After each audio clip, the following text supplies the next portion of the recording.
Hello, gentle dreamers. Tonight we journey across the golden sands of ancient Egypt, into the fading light of a mighty empire and the final whispers of its royal legacy.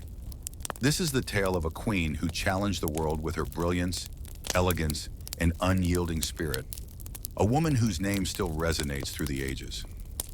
Before we begin, a heartfelt thank you. If these calm, drifting stories bring you comfort, consider liking and subscribing. Your support allows me to continue crafting peaceful journeys like this one. Now soften your breath, close your eyes, and let us quietly step into the story. The Princess of the Nile. Welcome to the world of Cleopatra, the last queen of Egypt. In the warm glow of Alexandria's legendary Great Library, where endless scrolls preserve the wisdom of countless generations, a young princess named Cleopatra the Seventh Philopator first traced the ancient hieroglyphs carved into her ancestors' monuments. It was 51 BCE, and before her stretched a Mediterranean world filled with wonder, ambition, and looming danger. Alexandria at the time was a city suspended between earth and sky. White marble buildings shimmered beneath the Egyptian sun, capturing dawn's golden light and holding it until dusk. Towering above the harbor stood the Lighthouse of Alexandria, one of the seven wonders of the ancient world, its guiding flame welcoming ships from distant lands. From palace balconies, Cleopatra watched vessels arrive, heavy with spices from India, silk from the far reaches of Asia, and grain harvested from the fertile Nile Valley. The Ptolemaic palace itself was a sanctuary of elegance and learning. Lush gardens, echoing courtyards, and fountains murmuring among palms and fig trees. Peacocks wandered shaded paths as waves whispered against the harbor walls. Within this world of luxury and intellect, Cleopatra absorbed the art of ruling an ancient kingdom, navigating a rapidly changing world. Born into the Ptolemaic dynasty, descendants of Alexander the Great's General Ptolemy, Cleopatra inherited a complex legacy. For nearly 3 centuries, her family had ruled Egypt, Greek by blood, Egyptian by devotion, wearing the double crown of Upper and Lower Egypt, while speaking the language of philosophers and poets. These were pharaohs who balanced ancient tradition with Mediterranean diplomacy.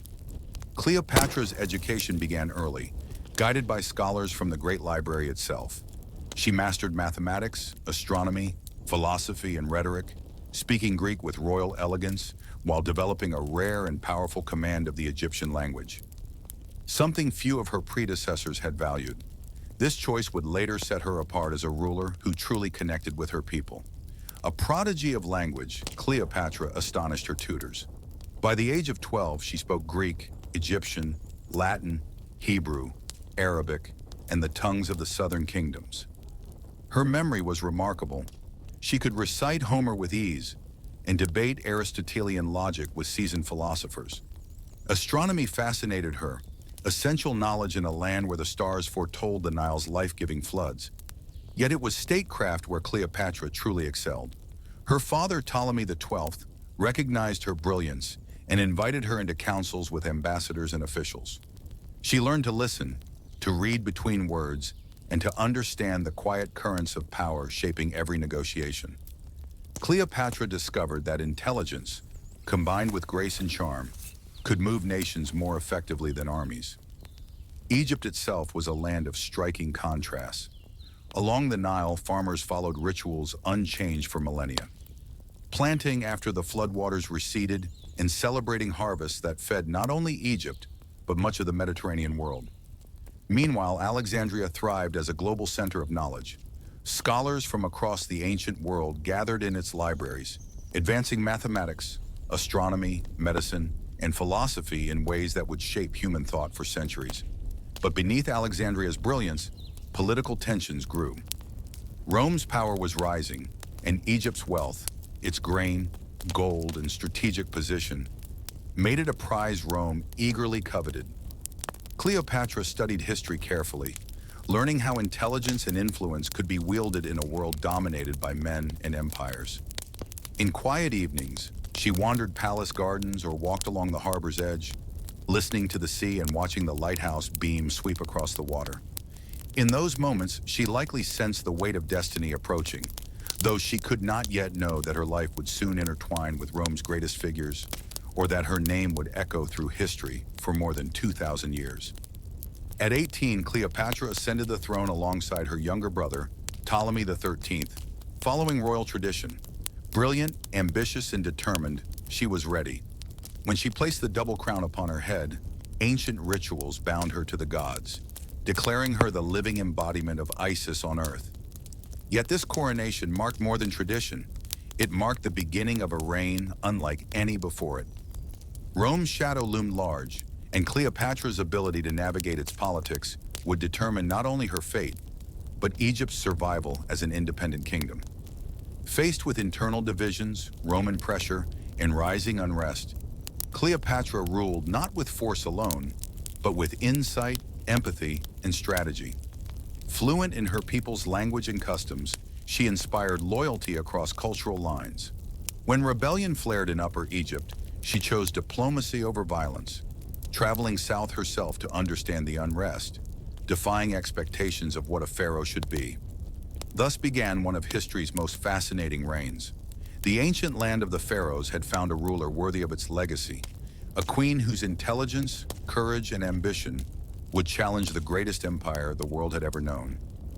A kingdom in turmoil, the unrest Cleopatra encountered reflected wounds far deeper than any army could heal. She understood that force alone would only harden resistance, not resolve it. Her journey upriver along the Nile became a masterful display of political theater, blended with genuine diplomacy. She traveled aboard the royal barge, a vessel of breathtaking splendor. Its golden ornaments shimmered beneath the sun, and its rich purple sails announced the presence of Pharaoh long before it reached each riverside village. Wherever the barge docked, Cleopatra welcomed both officials and ordinary citizens, listening carefully to their grievances and making it clear that their voices mattered. Her command of the Egyptian language proved invaluable. When she addressed the crowds in their own tongue, using traditional expressions that honored their customs, the response was profound. Many had never laid eyes on a pharaoh before, let alone heard one speak directly to them as an equal. Trust replaced resentment. Curiosity turned into loyalty. Rather than ruling by decree, Cleopatra negotiated. She reduced crushing tax burdens, removed corrupt officials, and replaced them with administrators chosen for honesty and competence. New channels were created so citizens could bring their concerns directly to the crown. She also made public offerings to Egypt's ancient gods, affirming her devotion to traditions that remain central to everyday life. The results were extraordinary. The rebellion dissolved with little bloodshed, and regions once poised to revolt became among the most loyal in her kingdom. News of the young queen's wisdom and accessibility spread swiftly, laying the foundation for popular support that would soon prove essential. Yet not everyone welcomed her success. Advisors loyal to her brother, particularly Pothinus, grew increasingly uneasy. They warned that Cleopatra's policies risked provoking Rome. Her engagement with the common people, they argued, encouraged dangerous nationalism. Her tax reforms, they claimed, threatened agreements with Roman creditors. These tensions erupted as Rome itself slid toward civil war. Julius Caesar and Pompey, two giants of Roman power, were moving inexorably toward confrontation. Both had aided Egypt in the past, and both now expected allegiance. Ptolemy XIII's advisors favored Pompey, believing his traditionalist image offered Egypt safety and stability. Cleopatra disagreed. Her studies of Roman history and Caesar's campaigns convinced her that Caesar's blend of military genius and popular support made him the more likely victor. More importantly, she believed his flexible approach to governance might offer Egypt a chance to preserve its independence, rather than submit fully to Roman control. The dispute over Rome became a deeper struggle over Egypt's future. Cleopatra envisioned a kingdom that protected its unique identity while skillfully navigating Mediterranean politics. Her brother's advisors preferred submission, anticipating Roman demands before they were even made. By 49 BCE, these divisions reached a breaking point. Pothinus and the general Achilles began plotting to rule through Ptolemy XIII alone, reducing Cleopatra to a ceremonial figure or removing her entirely. Cleopatra was not unaware. A web of informants kept her informed of every whisper and scheme. In the quiet hours before dawn, she wandered palace gardens scented with jasmine and rose, reflecting on the lessons of history. She thought of Hatshepsut, who had defied tradition to rule for decades, and of earlier Ptolemies who preserved Egypt's sovereignty through cunning diplomacy. Above all, she thought of her people, the farmers, craftsmen, and merchants whose lives depended on her decisions. Preparing for the worst, Cleopatra quietly strengthened alliances with loyal commanders, provincial governors, priests, and local leaders impressed by her earlier travels. She also considered the international stage. If civil war erupted, foreign allies might be her only path back to power. Rome, once again, loomed large. That reckoning arrived in 48 BCE, as gentle waves rocked a modest fishing vessel approaching Alexandria's harbor. An audacious plan unfolded. Hidden within the cargo, wrapped in fine linen, was Cleopatra herself, the exiled queen, returning to reclaim her throne in a gamble that would become legend. Driven from Alexandria, she had spent months raising forces and loyalty in the countryside, but she knew armies alone would not be enough. The arrival of Julius Caesar, fresh from victory over Pompey, changed everything. Pompey's murder by Ptolemy and his advisors, meant to please Caesar, had instead horrified him, casting Egypt's leadership in a dangerous light. Cleopatra saw opportunity in crisis. Rather than seek a formal audience, she chose a bold, unforgettable entrance, bypassing protocols controlled by her enemies. Smuggled into the palace and unwrapped before Caesar himself, her appearance stunned even the seasoned Roman general. Legend has romanticized that moment, but its reality was even more compelling. Cleopatra, just 21 years old, met Caesar, 52, at the height of his power. They spoke in Greek, the language of scholars and statesmen. Caesar expected a decadent monarch. Instead, he encountered a brilliant strategist, well-versed in philosophy, mathematics, military history, and Roman politics. She spoke passionately of Egypt's agricultural wealth, its trade networks, and its cultural legacy, not as a prize to be taken, but as a partner worthy of respect. Caesar listened. What emerged was not conquest, but alliance. Caesar agreed to restore Cleopatra to the throne. In return, Egypt would support his campaigns with wealth and resources. It was a partnership forged from mutual advantage and shared vision.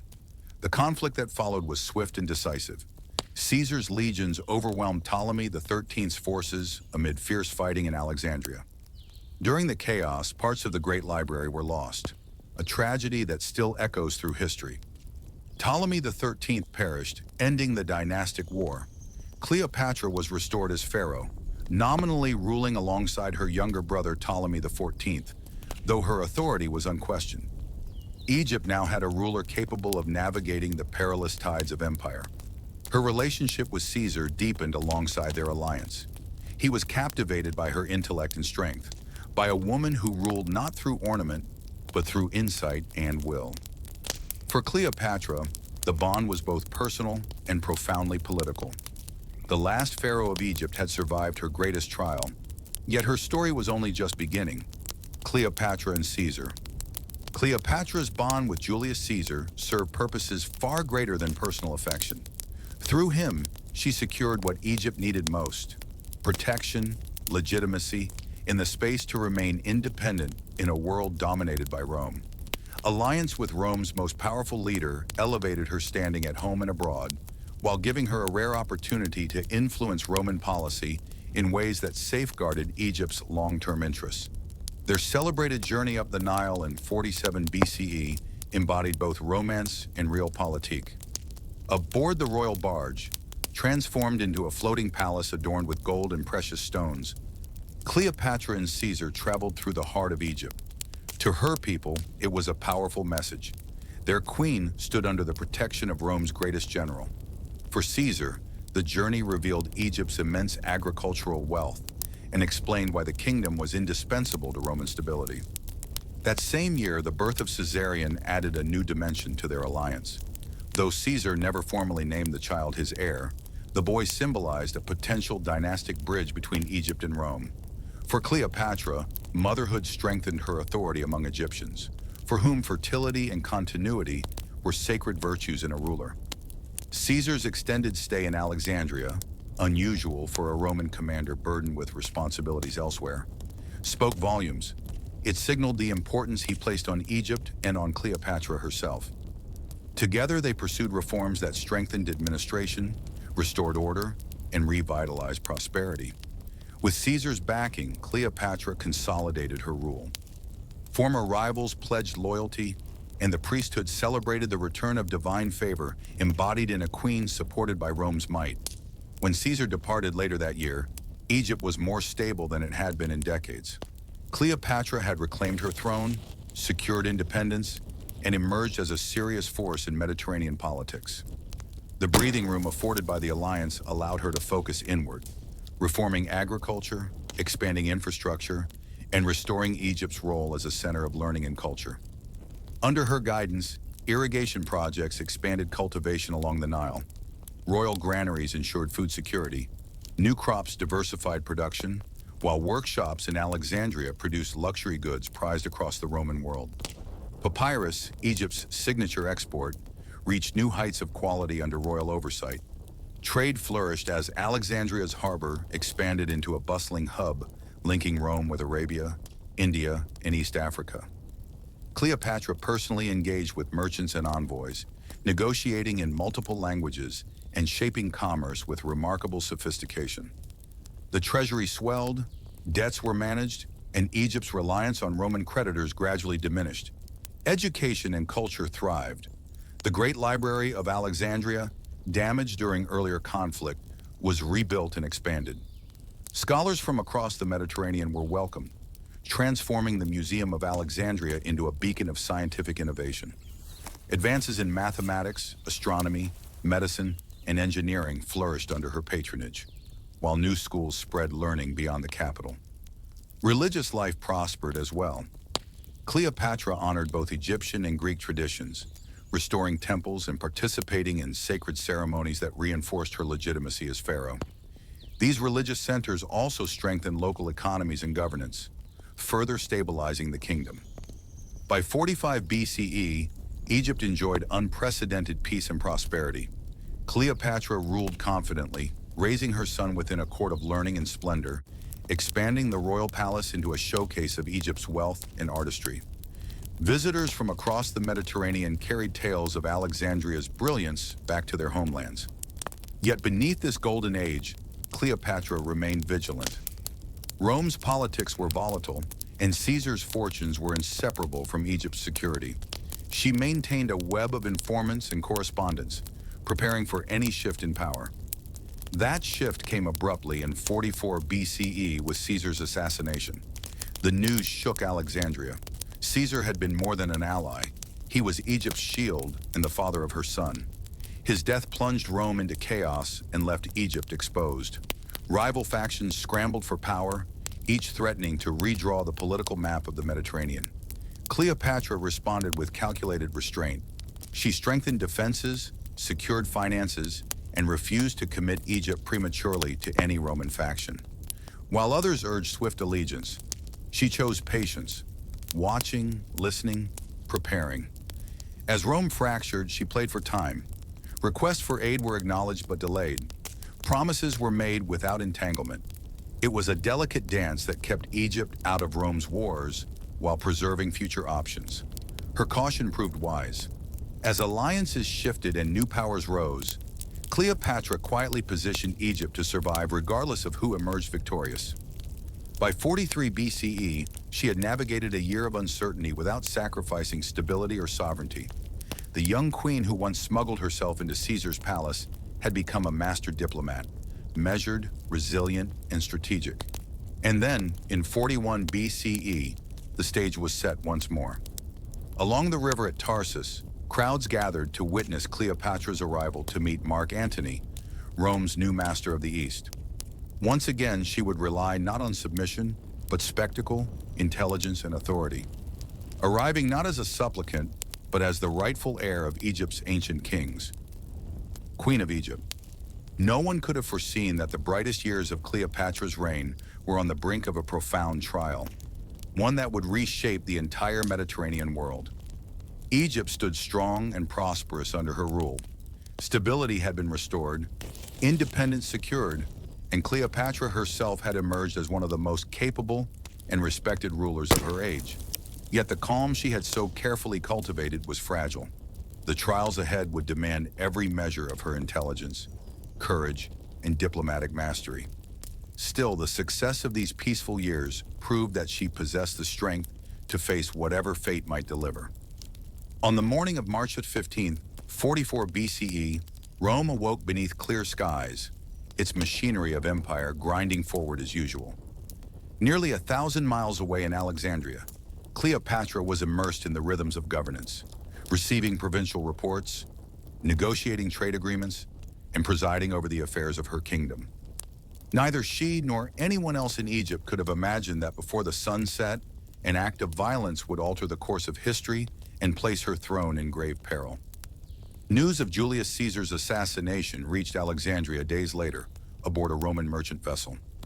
As the account was delivered in the palace's great hall, Cleopatra maintained the composed dignity expected of a pharaoh. Yet those closest to her noticed the brief flicker of shock beneath her calm exterior. Caesar's death was more than the loss of an ally, or even a personal bond. He had been Egypt's shield, the guarantor of its independence, and the father of her son. With his murder, Cleopatra suddenly ruled a wealthy kingdom coveted by rival Roman factions, eager to seize power in the chaos that followed. Rome descended into turmoil. Caesar's assassins, led by Brutus and Cassius, claimed they had acted in defense of the Republic, yet they offered no clear vision for its future. A dangerous vacuum emerged, quickly filled by ambitious men competing to claim Caesar's legacy. Recognizing the gravity of the moment, Cleopatra convened her most trusted advisors. In private council chambers, Egypt's strategy for survival took shape. Her education in history and politics guided her analysis. Mark Antony, Caesar's lieutenant and ally, stood out as a formidable contender, armed with authority, loyalty, and military strength. To Cleopatra, he represented a possible continuation of Caesar's cooperative policy toward Egypt. Octavian, Caesar's young adopted heir, posed a different challenge. Though inexperienced, he carried Caesar's name and legitimacy, making him unpredictable and potentially dangerous. Meanwhile, the Republican forces commanded substantial armies in the eastern provinces, close enough to threaten Egypt directly. Cleopatra responded with characteristic restraint and foresight. Rather than rushing into alliance, she chose cautious neutrality while quietly preparing for every outcome. Alexandria's defenses were reinforced, the royal army strengthened, and financial reserves carefully expanded. Her agents across the Mediterranean monitored events closely, keeping channels open with every major Roman figure. She understood that Egypt's survival depended on adaptability and on waiting for the true victor to emerge. Throughout the summer of 44 BCE, pressure mounted.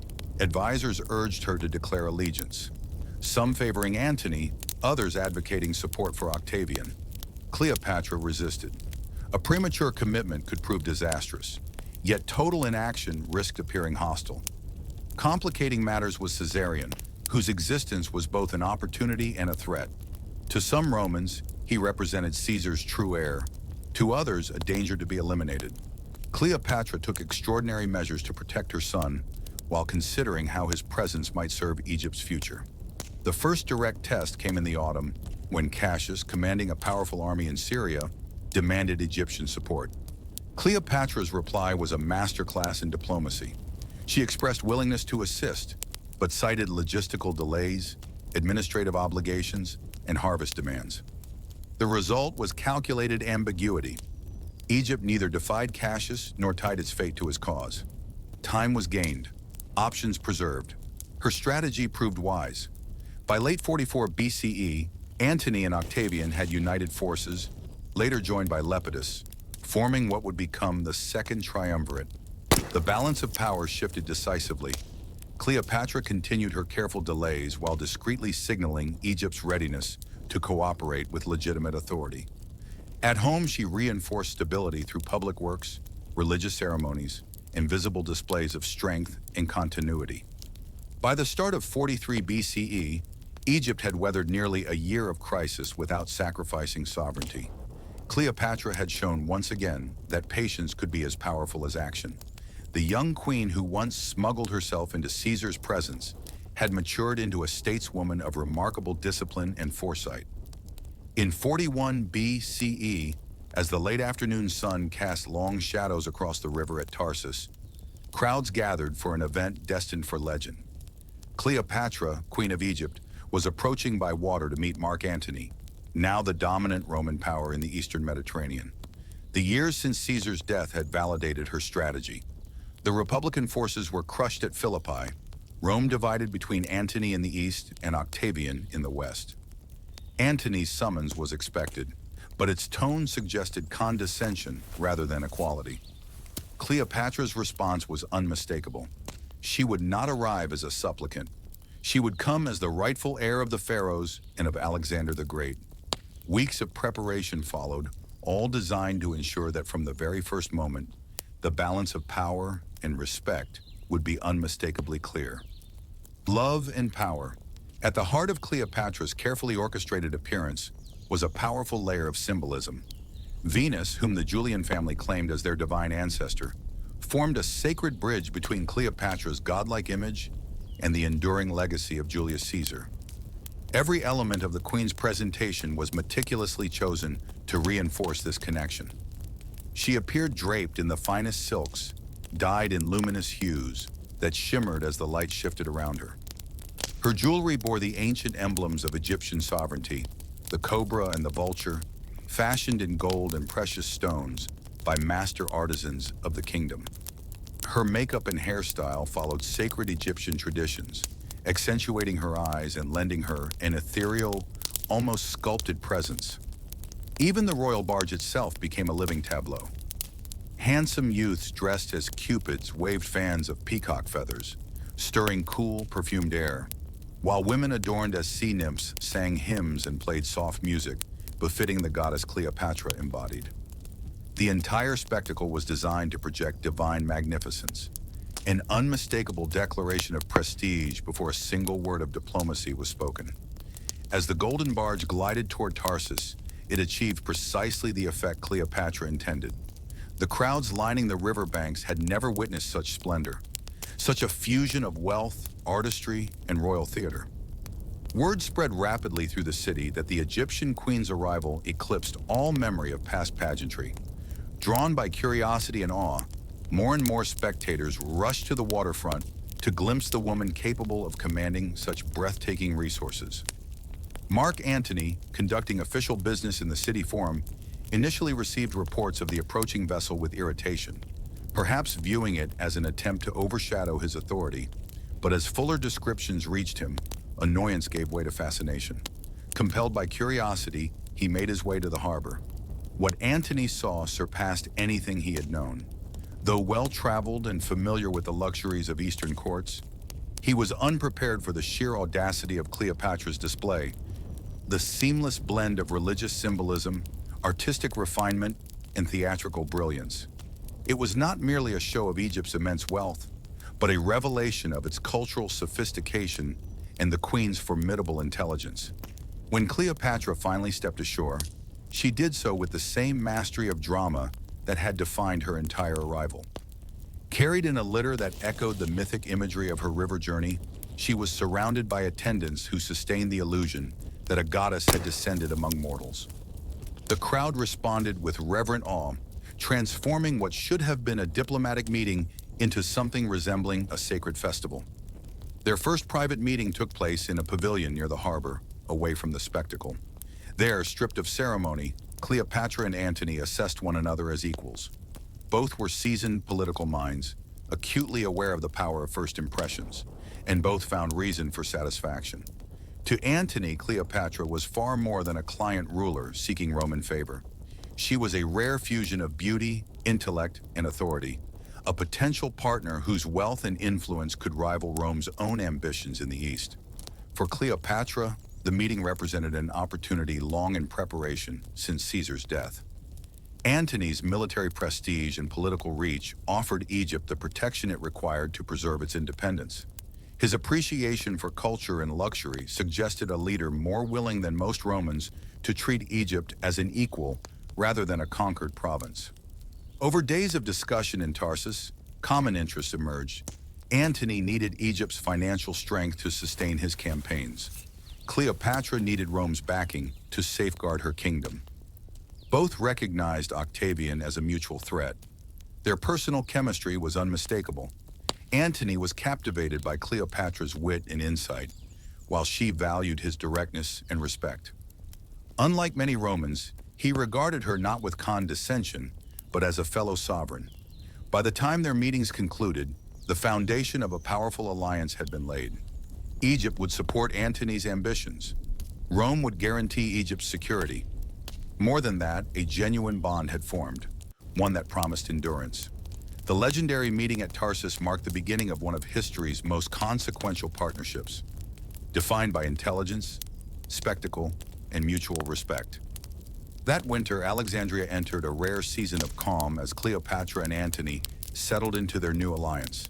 Accepting the queen's invitation, Antony spent the colder months in Egypt, where the climate was gentler and the royal treasury provided comfort and stability.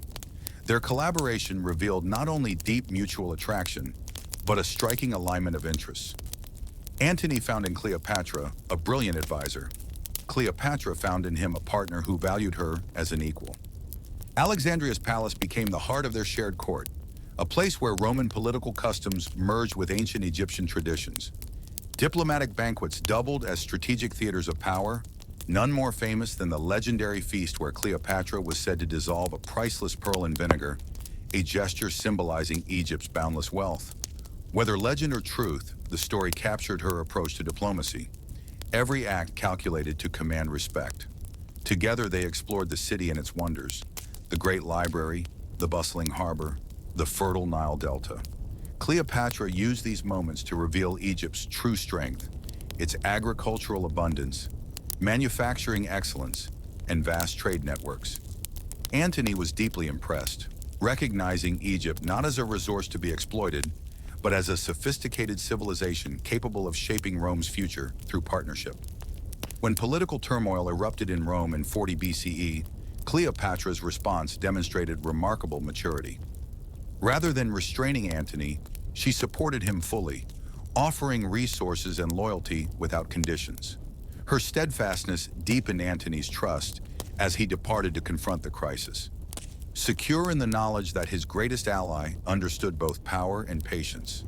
The months ahead would test them both, but the foundation they had built, through spectacle, diplomacy, and genuine respect, would endure. Cleopatra had once again proven that her greatest weapon was not beauty alone, but intellect, vision, and an unshakable command of power. War on the horizon.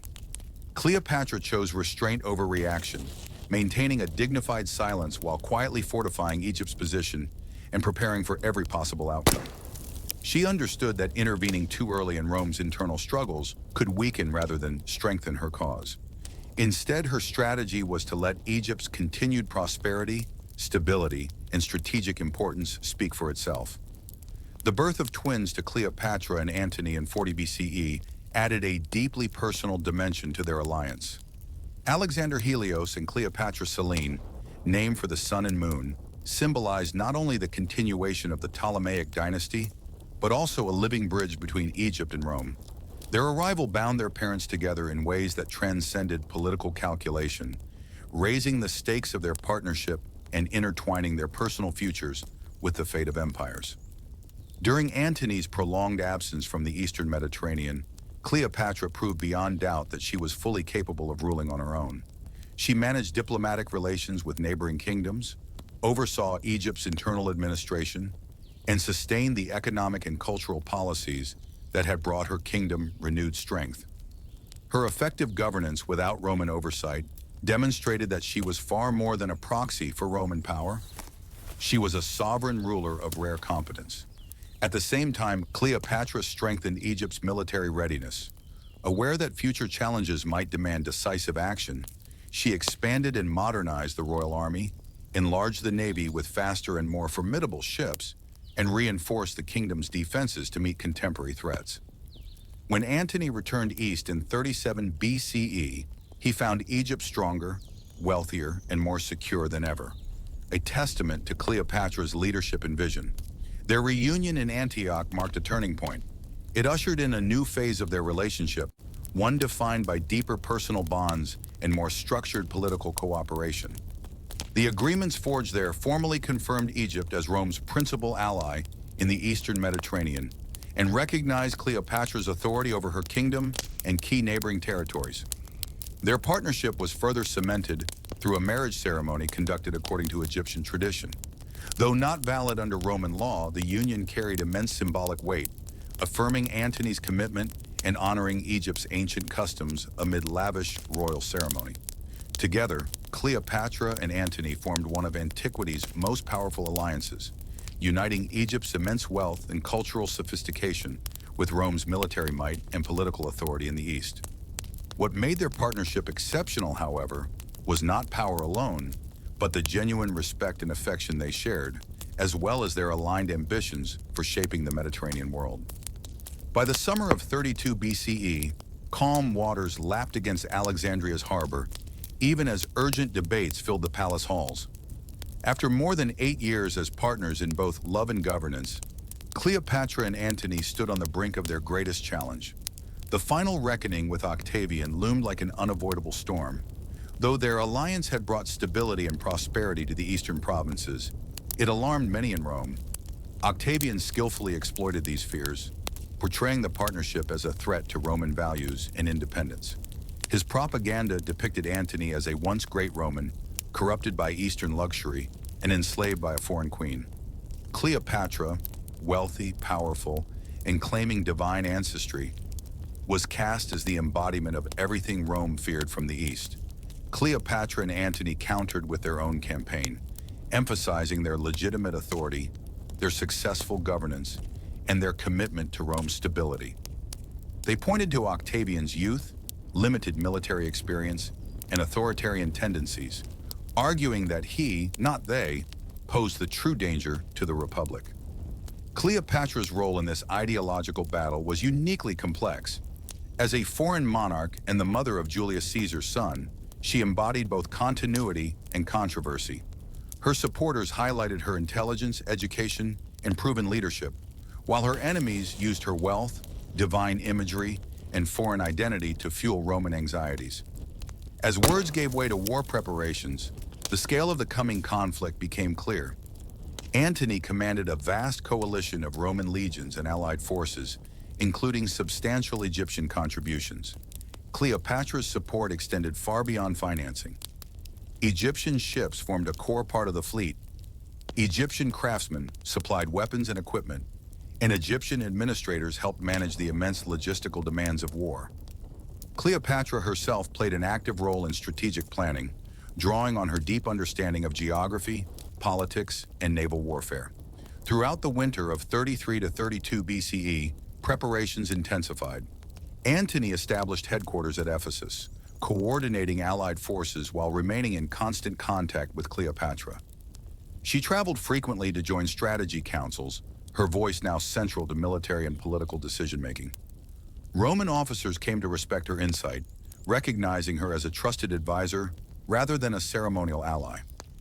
By the spring of 32 BCE, armies moved west toward Greece, and fleets gathered at Actium, controlling vital sea routes. Cleopatra accompanied the campaign, bringing the Egyptian fleet and vast financial resources. Though her presence unsettled some Roman commanders, Antony insisted she remain, fully aware that their success depended on her support. As summer wore on, both sides waited, locked in a tense stalemate. During these uncertain months, Cleopatra and Antony spoke often of the future they hoped to create, a Mediterranean world where Roman efficiency and Hellenistic learning could coexist, fostering prosperity, knowledge, and cultural unity.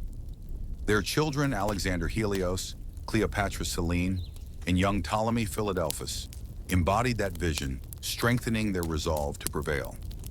By late summer, both rulers understood that history was closing in on them. Everything they had built now depended on the battle ahead.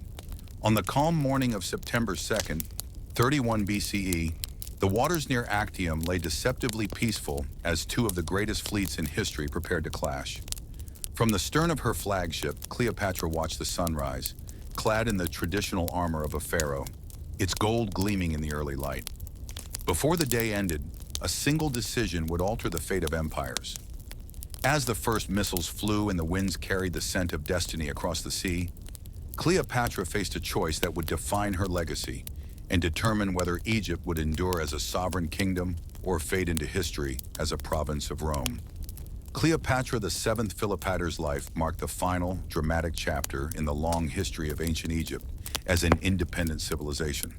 Her reign unfolded at a moment when the Mediterranean world was undergoing profound transformation, as the Roman Republic collapsed and a new imperial order emerged. Against this backdrop of relentless political change, Cleopatra stood not merely as a witness to history, but as an active participant who fought intelligently, creatively, and relentlessly to secure Egypt's sovereignty. Though her struggle ultimately ended in defeat, her achievements and legacy continue to command admiration and scholarly reassessment more than 2 millennia later.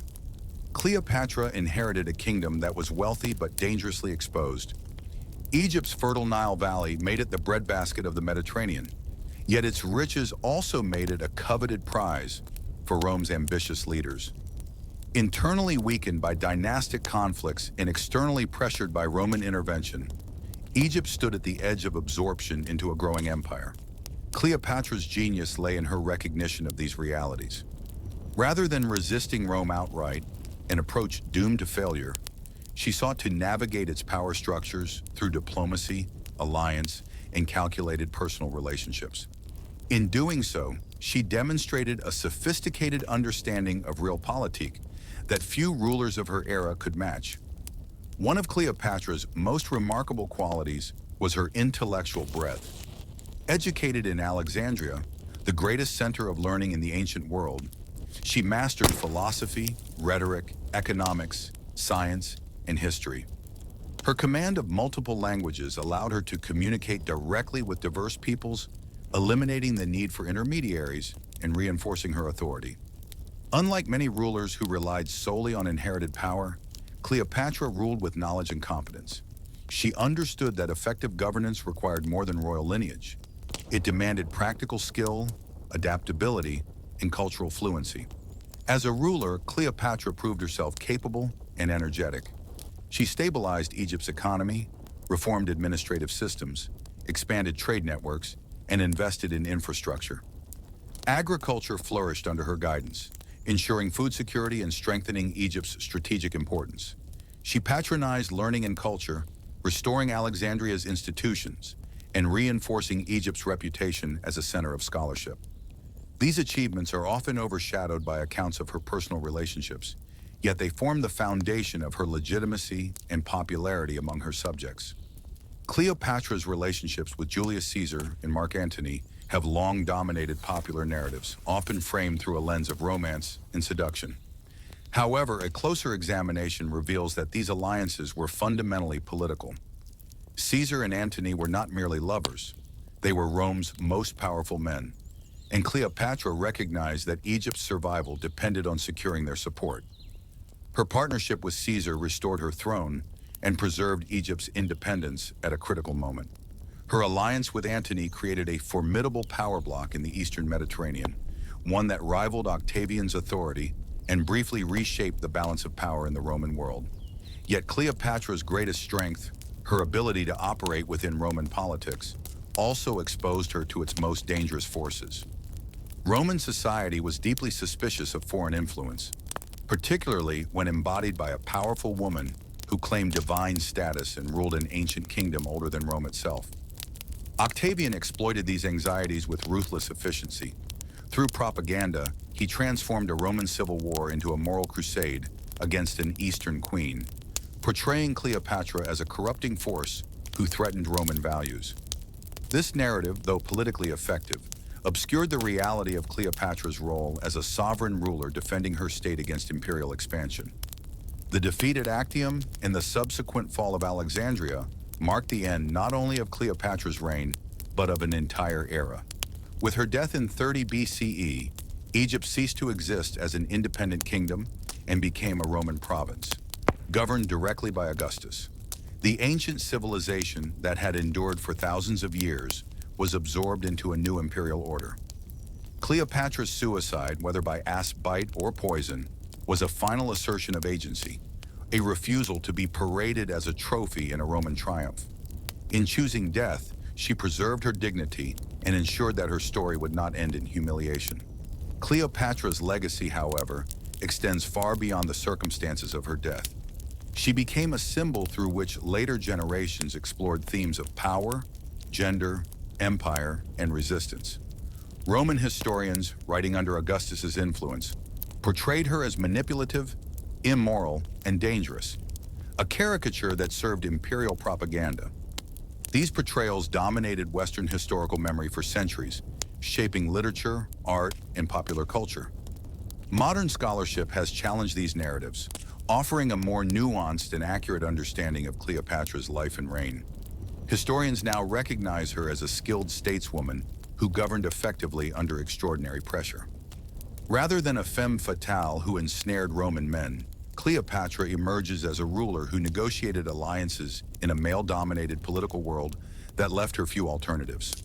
Her use of symbolism, ceremony, and theatrical display was not vanity but strategy, an understanding that power often depends as much on perception as on force.